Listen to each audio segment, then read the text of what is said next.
What comes to your mind when you hear the term positive thinking? Do you ever find yourself wondering how to start working towards your goals? Do you believe it's necessary to take risks in order to be successful in life? Hello everyone, and welcome to another brand new episode on my channel, Wonder Boho Book Club.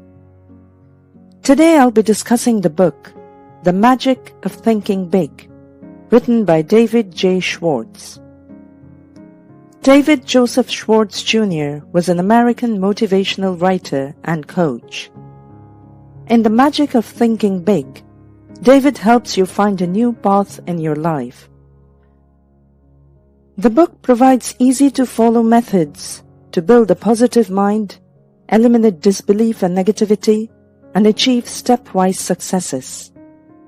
It also teaches you how to turn on your creative power by doing more and being better at it. Most importantly, it teaches you to capitalize on the power of now.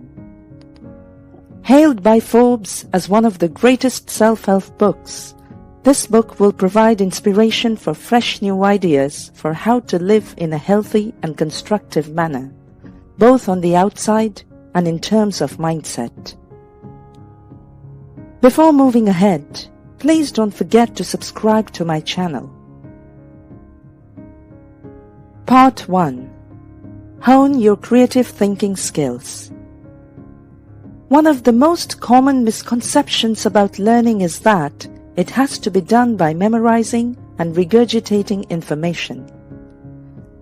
Fact memorization provides a way to store pieces of information in your brain so you can recall them later.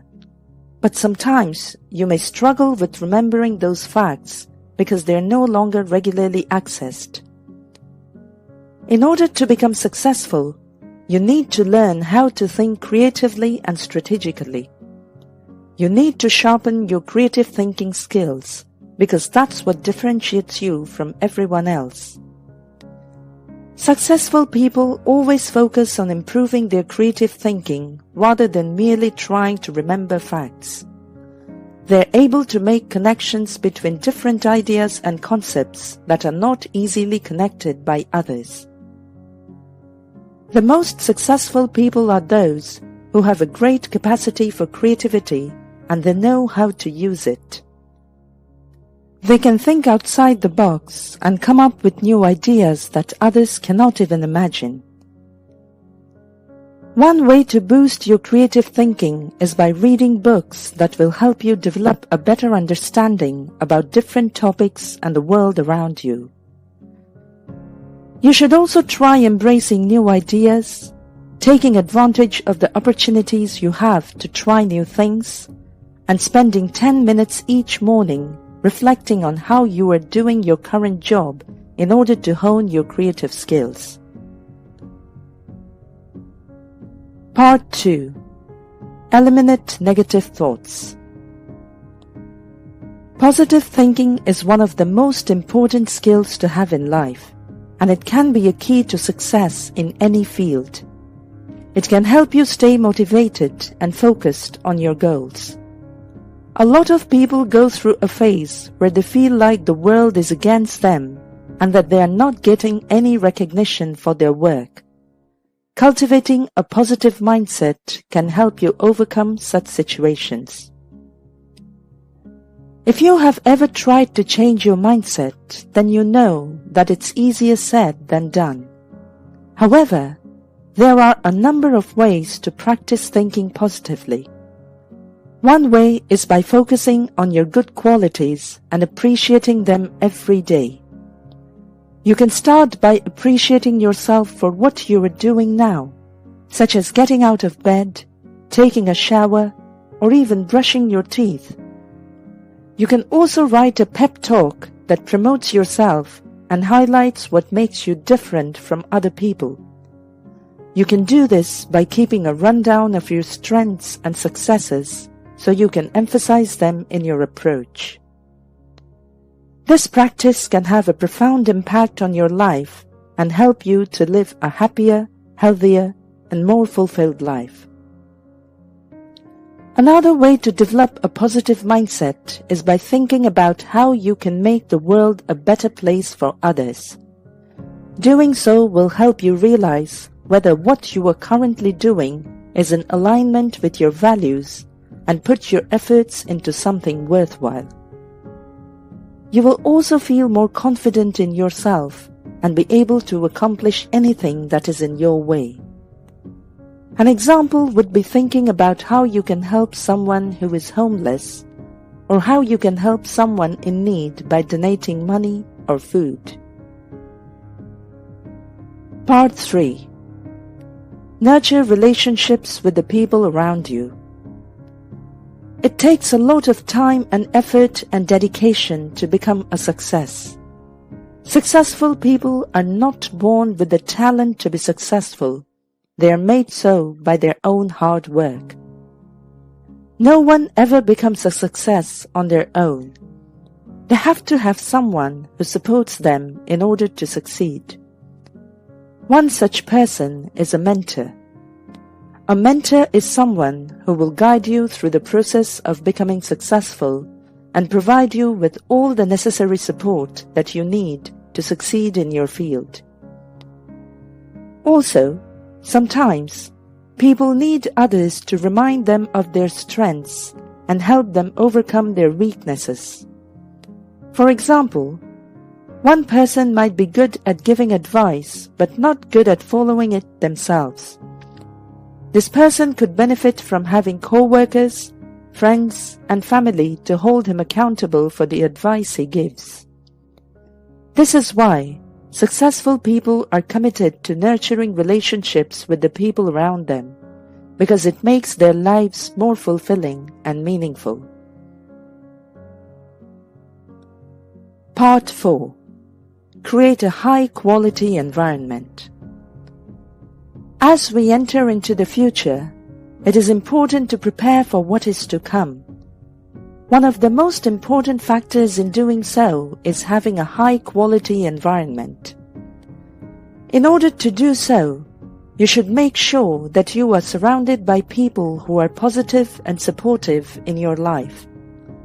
You should also be open to advice from others who can help you achieve your goals and dreams faster than ever before.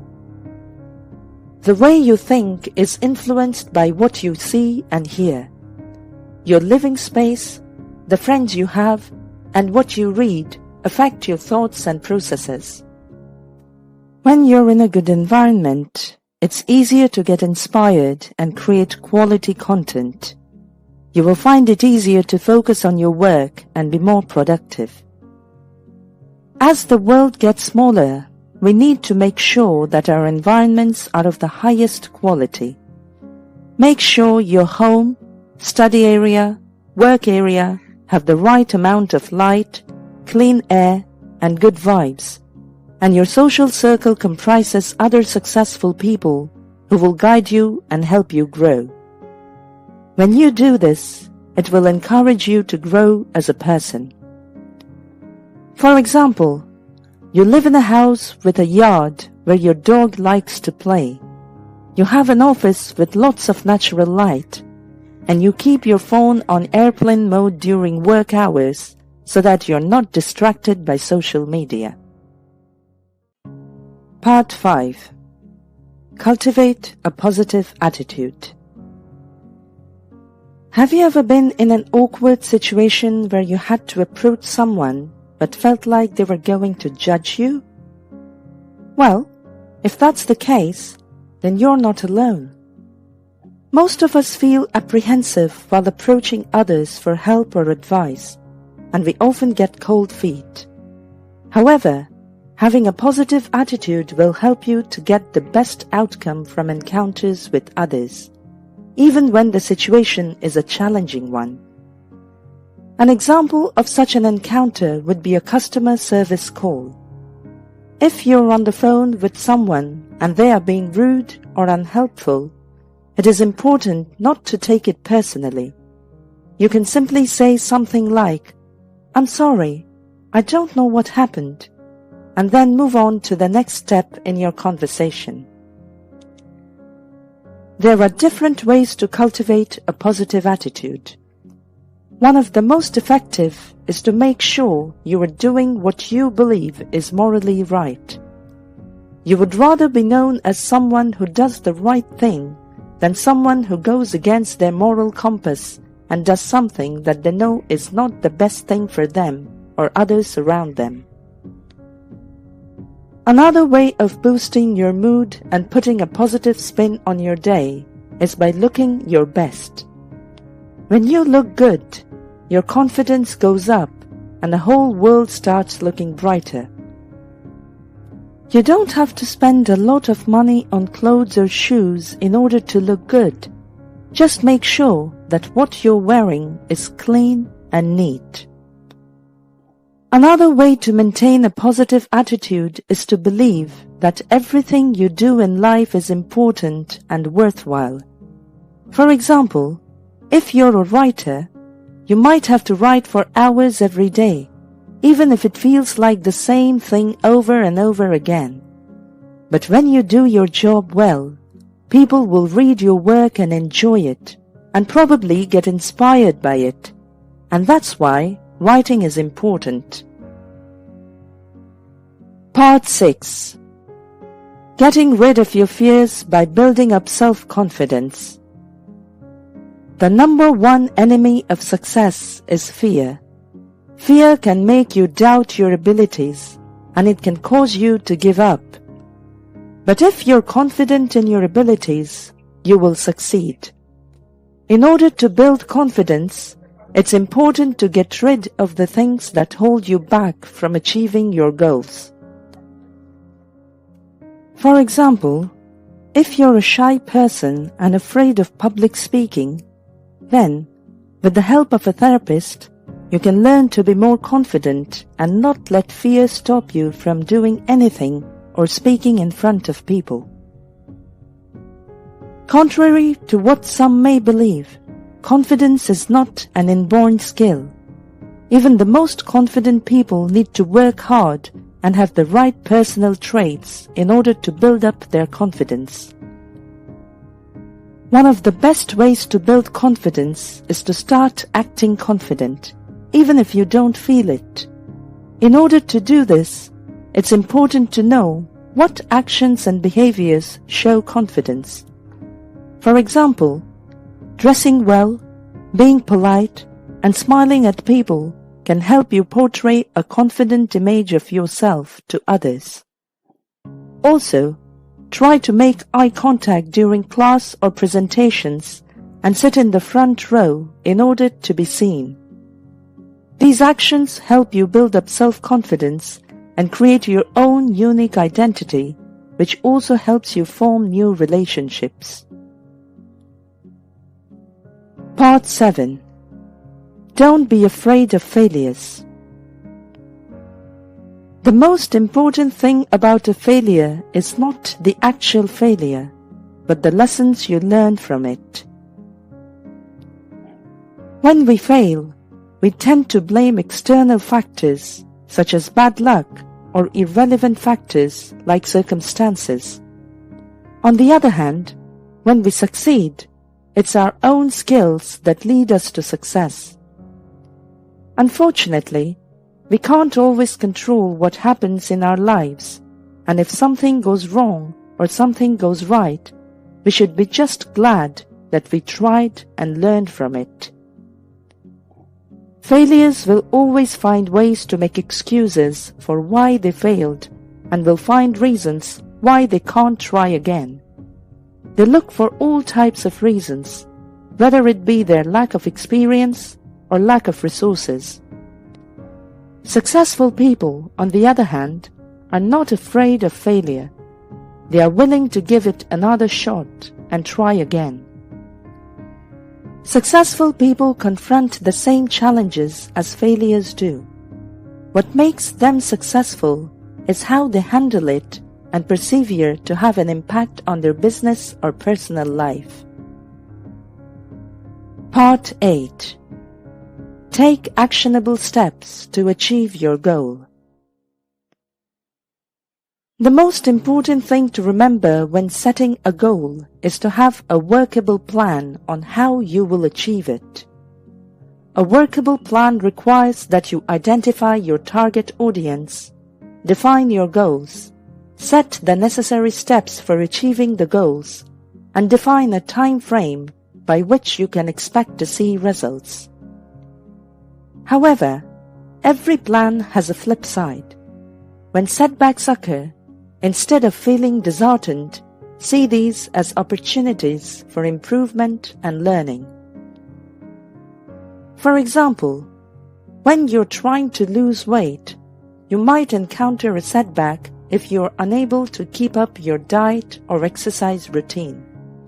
However, this is an opportunity for you because it can help you identify what works for your body and what doesn't, so that you can adjust in the future. Also, when you encounter a setback, instead of discouraging or berating yourself, focus on what you can do in the moment. For example, if you're struggling with writing your first blog post, don't put your energy into telling yourself that it's not good enough. Instead, take some time to read through other posts that have been published on the blog and see what they have done well. Conclusion. It's all about perspective when it comes to reaching your goal or striving for greatness. Successful people are motivated and driven by their own self-belief, regardless of how others are around them. Being confident, having the right attitude, and staying positive can provide us with a framework that makes it possible to realize success and happiness in the long run. Thank you for watching this episode. Please don't forget to subscribe. Your comments, likes, and shares are highly appreciated. See you soon in our next episode.